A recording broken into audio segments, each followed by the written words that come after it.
नमस्कार दोस्तों, बहुत बहुत स्वागत करता हूं आप सभी का एक और नई वीडियो के अंदर। टाइटल और थंबनेल देख के आप सभी को पता चल गया होगा। आज की वीडियो में हम बात करने वाले हैं उन तमाम स्टूडेंट्स के बारे में जिन्होंने रिसेंटली दिल्ली यूनिवर्सिटी के अंदर या किसी और यूनिवर्सिटी के अंदर बीबीए या बीकॉम के अंदर एडमिशन लिया है। देखिए, एक बार अगर आपका एडमिशन कंफर्म हो जाता है, चाहे आप लोग बीबीए की बात कर लीजिए, चाहे आप लोग बीकॉम की बात कर लीजिए, अभी से कोई फर्क नहीं पड़ने वाला। आपको आप लोगों के पास ऑनर्स है या प्रोग्राम है, इन सभी पर्टिकुलर कोर्सेज के अंदर या आप लोग कह दीजिए इन सभी अंडर ग्रेजुएट प्रोग्राम के अंदर आपके फर्स्ट सेमेस्टर के दरमियान आपको एक one of the important subject provide किया जाता है जिसका टाइटल रहता है फाइनेंशियल अकाउंटिंग। एक ऐसा सब्जेक्ट जो थ्योरी के साथ साथ प्रैक्टिकल भी रहने वाला है। और जैसे ही आप लोग कॉलेज लाइफ के अंदर आते हैं, मैक्सिमम या मेजोरिटी ऑफ स्टूडेंट्स के साथ एक बड़ी प्रॉब्लम होती है, जब तक वो ये समझ पाए कि एग्जैक्टली हमारा सिलेबस क्या रहने वाला है, कौन कौन सी यूनिट रहने वाली है, क्या पेपर पैटर्न रहने वाला है, आपके सेमेस्टर एग्जामिनेशन आ चुके होते हैं।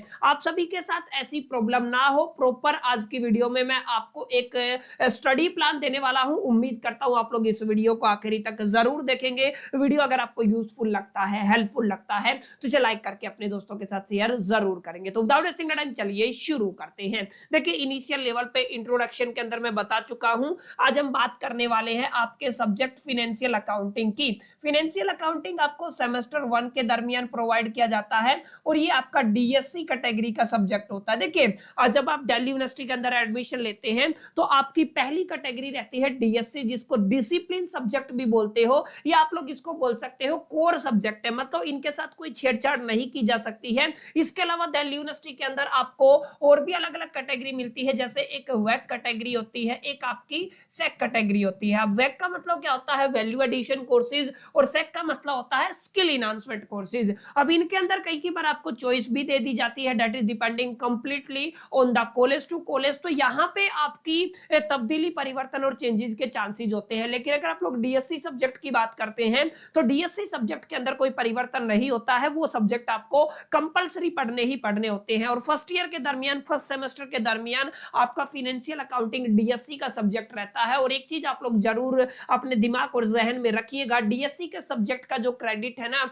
स्पेसिफिकली दिल्ली यूनिवर्सिटी के अंदर वो 4 क्रेडिट का रहने वाला है। और जितने भी सब्जेक्ट आपके 4 क्रेडिट के रहेंगे, उनका जो पेपर है वो कहीं ना कहीं 90 मार्क्स का रहेगा। और इससे पहले वाली वीडियो के अंदर मैंने बताया था आपको यूनिट वाइज डिस्ट्रीब्यूशन क्या रहने वाला है।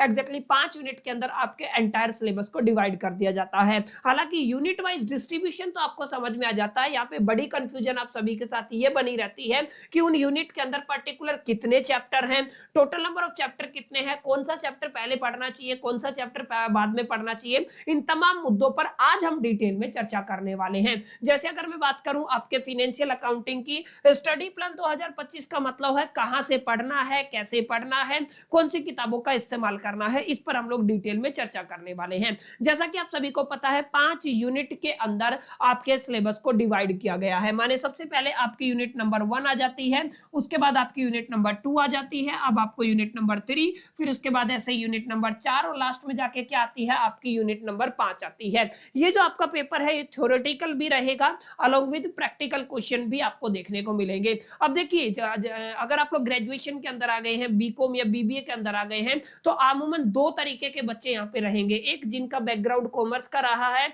एक जिनका बैकग्राउंड नॉन कॉमर्स का रहा है। अब आपको समझना क्या है, समझना ये है जिनका बैकग्राउंड कॉमर्स का है वो डेफिनेटली यूनिट 1 के साथ बहुत ज्यादा रिलेट कर पाएंगे, क्योंकि यूनिट 1 कंप्लीटली थ्योरेटिकल रहने वाली है। और मेजॉरिटी ऑफ द टॉपिक जो आपके यूनिट 1 के अंदर डाले गए हैं, जो चैप्टर आपका यूनिट 1 के अंदर डाला गया है, वहां पे आपको 11th के कॉन्सेप्ट देखने को मिलेंगे। जैसे आपका अकाउंटिंग, अकाउंटेंसी और बुक कीपिंग क्या होता है, इसके स्कोप, लिमिटेशंस क्या रहने वाले हैं, नेचर क्या रहने वाला है। उसके बाद आप लोगों ने अकाउंटिंग स्टैंडर्ड को पढ़ा होगा, अकाउंटिंग प्रिंसिपल्स को पढ़ा होगा। उसके बाद अगर आपको ध्यान हो तो GAAP, generally accepted accounting standard जो या फिर प्रिंसिपल जो है वो आप लोगों ने पढ़े होंगे। तो ये वो तमाम टॉपिक है जो यूनिट 1 के अंदर डाले गए हैं। जिनका बैकग्राउंड कॉमर्स का रहा है वो बहुत आसानी से यूनिट नंबर पहली को समझ जाएंगे, और यूनिट नंबर फर्स्ट है वो 100% थ्योरेटिकल रहने वाली है, आप सभी की पढ़ी हुई है। और जितने भी बच्चे नॉन कॉमर्स बैकग्राउंड के हैं, आप सभी के लिए शुरुआत करना जरूरी है। आप सभी को तो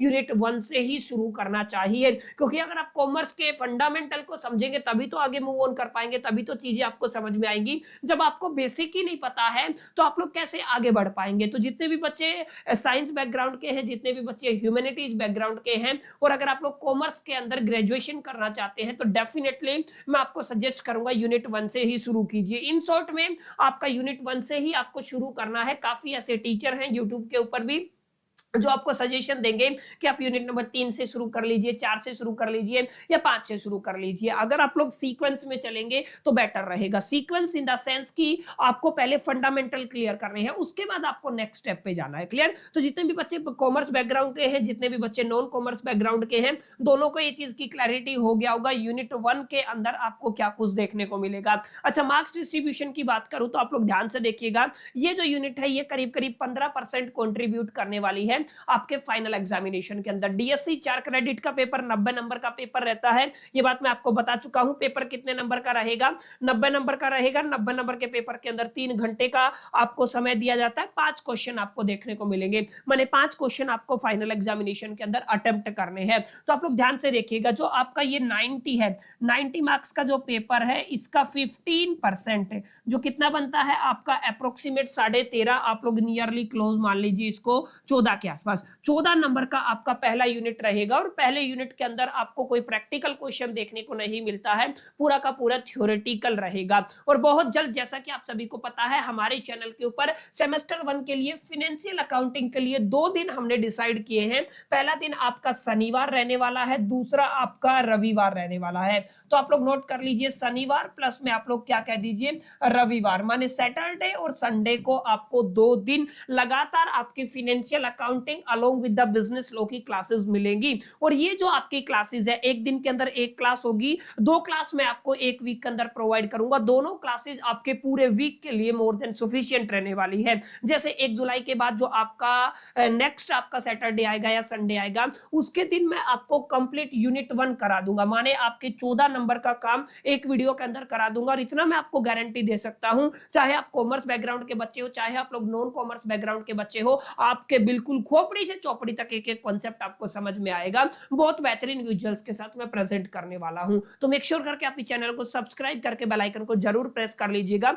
अगर फर्स्ट टाइम हमारे चैनल पे आए हैं। बहरहाल, अब बात करते हैं यूनिट 2 की। देखिए, यूनिट 2 के अंदर ध्यान से देखिएगा, हालांकि यूनिट 2 का टाइटल मैं डिस्कशन कर चुका हूं अपने पहले वाली वीडियो में। यूनिट 2 के टाइटल के बाद मैंने बताया था ये टॉपिक आपको पढ़ने हैं। अब आपको समझना है कितने चैप्टर यहाँ पे इंक्लूड किए गए हैं। अगर आप लोग केवल यूनिट 2 की बात करते हैं भाई और बहनों, तो यूनिट 2 के अंदर आपको सबसे पहला चैप्टर पढ़ना है पीपीई, जिसको आप लोग पीपी को, और यहाँ पे आप ध्यान से देखिएगा अकाउंटिंग स्टैंडर्ड नंबर 10 आपको पढ़ना है।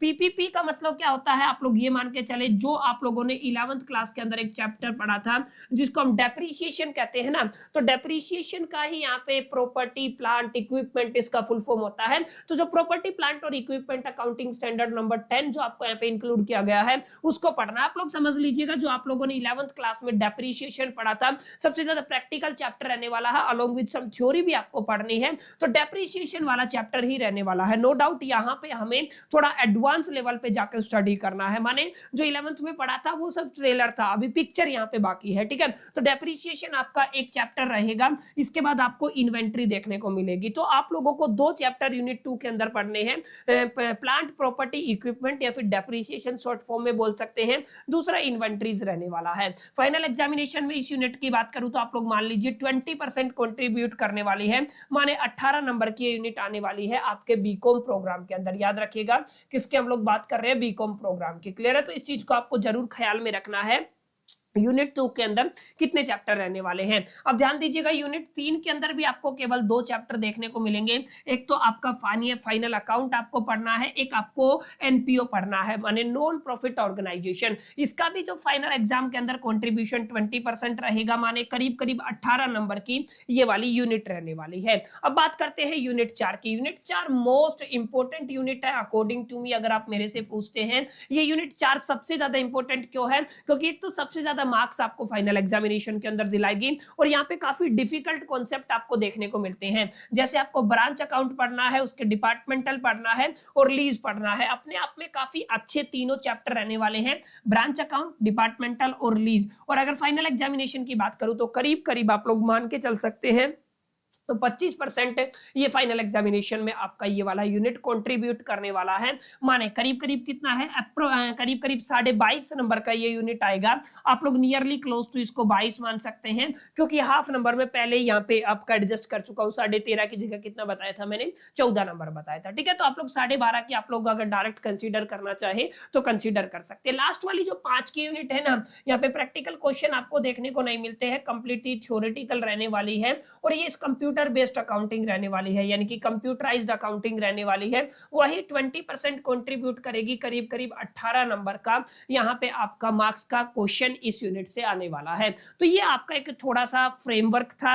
एग्जैक्टली आपका क्या स्टडी प्लान रहेगा, कहां से आपको शुरू करना है और कैसे कैसे आपको मूव ऑन करना है। इस वीडियो में पेपर पैटर्न मैंने आपको समझाया, unit wise distribution along with in unit के अंदर आपको कौन कौन से चैप्टर पढ़ने हैं। अगर आप लोग ध्यान से देखेंगे तो टोटल 10 चैप्टर बनते हैं, करीब करीब 10 बनते हैं, एक आध ऊपर नीचे हो सकता है, लेकिन आपके कितने चैप्टर बनते हैं, 10 चैप्टर बनते हैं। और जैसा कि मैंने आपको बताया, आपको हमारे चैनल के ऊपर सैटरडे और संडे को शाम को 6 बजे क्लासेस मिलेंगी और 2 क्लासेस आपके पूरे वीक के लिए मोर देन सफिशिएंट रहने वाली है। तो हर शनिवार एतवार को आपको क्लास मिलने वाली है और एक क्लास आपके लिए मैंने बताया काफी अच्छी क्लास रहेगी। और जैसे अगली क्लास में जैसे एक बार में मैं आपको यूनिट 1 कंप्लीट करा दूंगा, फिर हम एक बार में पीपीई काफी लंबा चैप्टर डेप्रिसिएशन, तो इसके ऊपर आपको मल्टीपल पार्ट्स देखने को मिलेंगे। इन्वेंट्री को मैं कोशिश करूंगा 2 या 3 पार्ट के अंदर खत्म करने की, ऐसे ही फाइनल अकाउंट, ऐसे ही एनपीओ, ऐसे ही हम लोग आगे मूव ऑन करते जाएंगे। तो मैं आपसे रिक्वेस्ट करूंगा जो सीक्वेंस आपके यहाँ पे यूनिवर्सिटी गाइडलाइन की तरफ से दी गई है उसी को ही आप लोग फॉलो कीजिएगा।